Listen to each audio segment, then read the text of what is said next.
नमस्कार, मैं doctor Shilpa Yadav, assistant professor botany, government Dungar college Bikaner. आज के इस वीडियो लेक्चर के माध्यम से हम टीएमवी के बारे में अध्ययन करेंगे। टीएमवी यानी टबैको मोज़ैक वायरस या तंबाकू के मोज़ैक विषाणु। इसकी खोज या इसकी डिस्कवरी जो थी वो डी एवेनॉस्की ने 1892 में की। इसका आइसोलेशन और क्रिस्टलाइजेशन यानी वियुक्तिकरण व क्रिस्टलीकरण जो है वो W.M. स्टैनले ने 1935 में किया। अगर हम इसके सिम्टम्स की बात करें या इसके लक्षण की बात करें तो तंबाकू के पौधे में टीएमवी का संक्रमण होने पर लक्षण सबसे पहले शीर्ष पर स्थित युवा पत्तियों में अधोमुखी कुंचन तथा विरूपण के रूप में प्रकट होता है। संक्रमित पौधों की वृद्धि स्तंभित हो जाती है। पत्ती की ऊपरी सतह पर गहरे हरे रंग के बड़े व असामान्य धब्बे दिखाई देते हैं जो बाद में अनियमित फफोलेदार क्षेत्रों में विकसित हो जाते हैं। शेष भाग में पत्तियों के उत्तक हरिमाहीन हो जाते हैं। इसके फलस्वरूप पत्ती में मोज़ैक लक्षण विकसित होते हैं। तो the first visible symptom of TMV infection in tobacco plant appear in the form of downward curling and distortion of young apical leaves. Large spots of dark green color appear on the upper surface of the leaf, which eventually develop into irregular blistered areas. Other areas of the leaf show typical yellow and green mottling or mosaic symptoms. The plant becomes stunted. अब बात करते हैं संक्रमण के स्रोत या sources of infection.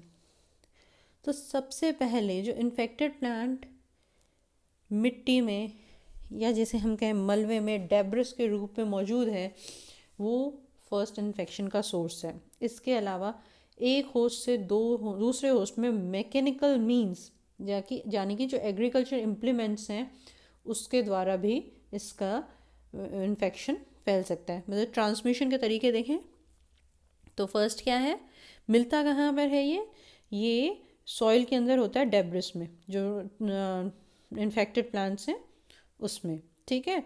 और वहाँ से उस मलबे से ये कैसे कैसे आगे जा सकता है मैकेनिकल सोर्स में, मतलब एग्रीकल्चर इम्प्लीमेंट से या जो श्रमिक हैं जो लेबर्स हैं जो उसके लिए काम कर रहे हैं उनके हाथों से ये एक प्लांट से दूसरे प्लांट में फैल सकता है, ठीक है। आगे अगली बात करें तो अगर कोई लीफ इन्फेक्टेड है और वो दूसरी हेल्दी लीफ के ऊपर रब करती है हवा की वजह से तो उससे भी इसका ट्रांसमिशन हो सकता है। ये हाईली कंटेजियस है। इसका उसके अलावा एफिड्स है ना, एफिड्स जो हैं वो भी इसको एक ट्रांसमिट करते हैं, जैसे कि माइजर्स पर्सिका, माइजर्स स्यूडोसोलेनाई, माइक्रोसाइफोन, सोलेनिफोलाई।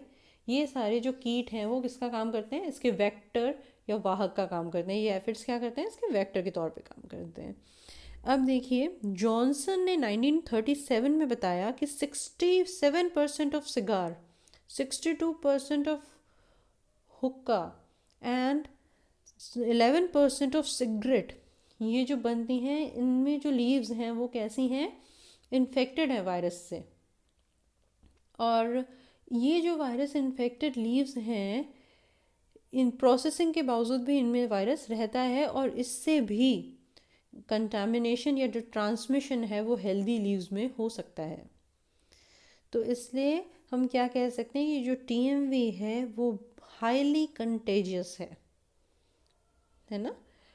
अब बात करते हैं टीएमवी के स्ट्रक्चर यानी इसकी संरचना के बारे में। तो आपको ये जो चित्र दिखाई दे रहा है उसमें देखिए बीच में एक आरएनए हेलिक्स है और साइड में जो आपको ये पीनट जैसे या मूंगफली के जैसे दिखाई दे रहे हैं ये कैप्सोमियर्स हैं, ये प्रोटीन सब यूनिट्स हैं। हम जानते हैं वायरस सिर्फ न्यूक्लिक एसिड यानी जेनेटिक जो मटेरियल है वो डीएनए या आरएनए हो सकता है, सिंगल स्ट्रैंडेड और डबल स्ट्रैंडेड, और बाकी इसमें क्या होता है, सिर्फ प्रोटीन का कोट होता है। तो यहाँ जो प्रोटीन का कोट है उसे हम क्या कहते हैं, कैप्सोमेयर या पेटिकांश कहते हैं। तो देखिए ये जो आपको स्ट्रक्चर दिखाई दे रहा है जिसमें ये पीनट जैसी शेप के स्ट्रक्चर्स हैं वो क्या हैं, कैप्सोमेयर्स हैं, और बीच में जो आपको हेलिक्स दिखाई दे रखा है, लिख भी रखा है आरएनए हेलिक्स। तो अब देखिए इसकी साइज़ की बात करें तो जो सेंट्रल ल्यूमेन जो मतलब आरएनए जो हेलिक्स है, अगर उस एरिया की बात करें तो वो सिर्फ 20 आर्मस्ट्रॉन्ग है, ठीक है। और अगर हम एक इधर वाले कैप्सोमेयर से इधर मतलब पूरी की पूरी ब्रेड्थ की बात करें protein as well as RNA की, तो वो है 170 आर्मस्ट्रॉन्ग, ठीक है। और अगर हम इसकी लेंथ की बात करें, लंबाई की बात करें, तो ये है 3000 आर्मस्ट्रॉन्ग, ठीक है। तो इसका साइज़ क्या है, लेंथ इसकी 3000 आर्मस्ट्रॉन्ग है, और जो इसकी चौड़ाई है वो 170 आर्मस्ट्रॉन्ग है, और जो सेंट्रल ल्यूमन जो हमारे को दिखाई दे रहा है जिसमें आरएनए मौजूद है वो सिर्फ और सिर्फ 20 आर्मस्ट्रॉन्ग का है। ये तो बात हुई इसकी साइज़ की। अब हम बात करते हैं इसके मॉलिक्यूलर वेट की या आणविक भार की। तो इसका आणविक भार है 40 लाख, 40 लाख, ठीक है। और जो इसका आरएनए है उसका आणविक भार है 2.4 लाख।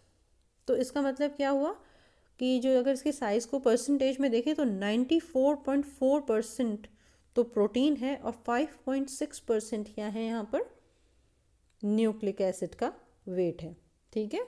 तो 40 लाख इसका वेट है टोटल, और 2.4 लाख इसका वेट है आरएनए का, इसलिए 94.4 इज टू 5.6 ये रेशियो में इसका क्या है, protein is to nucleic acid का मॉलिक्यूलर वेट या आणविक भार है।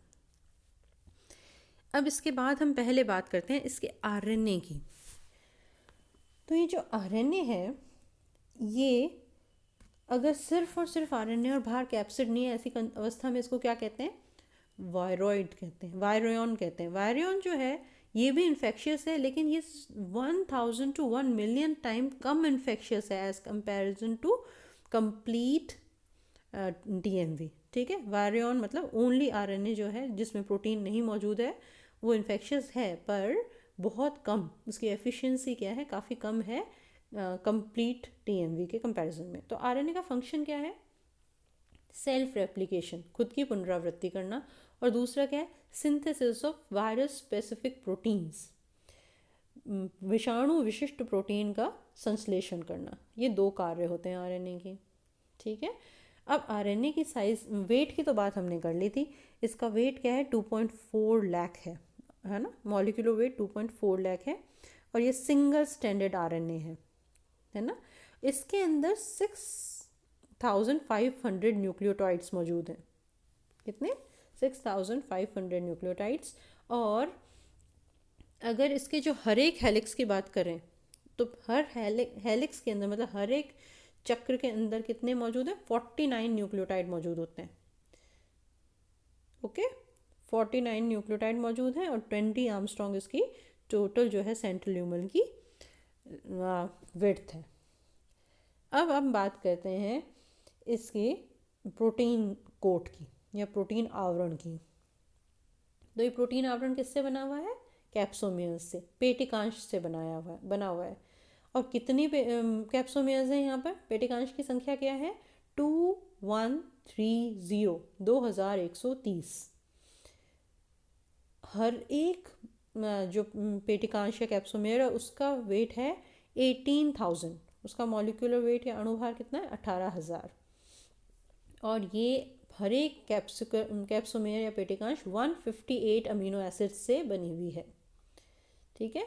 158 अमीनो एसिड्स जो 18,000 जिनका मॉलिक्यूलर वेट है वो मिलके क्या बनाते हैं, एक कैप्सोमेयर या एक पेटिकांश बनाते हैं, और टोटल पेटिकांश कितनी है 2130। अब ये जो हेलिक्स की संख्या देखिए, लिखा टोटल लेंथ यानी जो 3000 आर्मस्ट्रॉन्ग की जो लेंथ है इसमें 130 टर्न्स हैं, 130 हेलिक्स हैं, ठीक है। और जो हर एक हेलिक्स है उसके अंदर 16.5 कैप्सोमियर्स या पेटिकांश आते हैं। अच्छा, इसको वैसे भी आप कैलकुलेट कर सकते हैं, 2130 कैप्सोमेयर्स हैं, है ना, और 130 टर्न्स हैं, तो आप डिवाइड करके देख लीजिए। तो डिवाइड करेंगे तो क्या आंसर आएगा, 16.5 कैप्सोमेयर एक हेलिक्स में मौजूद होते हैं, है ना। ये इसका सिंपल सा संरचना है। चलिए हम इसे बिल्कुल सरल तरीके से एक बार फिर रिपीट कर लेते हैं। अब की बार हम पहले प्रोटीन की बात करते हैं। तो टोटल जो बीच में आरएनए और बाहर प्रोटीन है, प्रोटीन का कोट है, प्रोटीन का कोट कैप्सोमेयर यानी पेटिकांश से बना हुआ है, ठीक है। और टोटल पेटिकांश 2130 है। एक पेटिकांश में 158 अमीनो एसिड्स और उसका मॉलिक्यूलर वेट या आणविक भार है वो क्या है, 18,000। ये जो 2130 कैप्सोमेयर्स हैं वो 130 टर्न्स या 130 हेलिक्स में अरेंज्ड हैं, और ये 130 हेलिक्स हैं, तो इसलिए हर एक हेलिक्स में 16.5 कैप्सोमेयर मौजूद होते हैं। और टोटल इस तरीके से ये टोटल जो प्रोटीन वायरस का वेट है वो कितना हो जाता है, 40 लाख। अब इसकी विड्थ 170 है, जिसके बीच में एक 20 आर्मस्ट्रॉन्ग का ल्यूमन है, खोखली जगह है, जिसके अंदर इसका जेनेटिक मटेरियल है जो है सिंगल स्ट्रैंडेड आरएनए। और ये जो सिंगल स्ट्रैंडेड आरएनए है वो 6500 न्यूक्लियोटाइड्स का बना हुआ है और उनका मॉलिक्यूलर वेट है 2.4। ये आरएनए भी हेलिकल है, इसलिए हर एक हेलिक्स में कितने आरएनए मौजूद है, 49 आरएनए मौजूद होते हैं। तो ये सरल सी संरचना है आपकी टीएमवी की, जिसे आपको याद रखना है। धन्यवाद।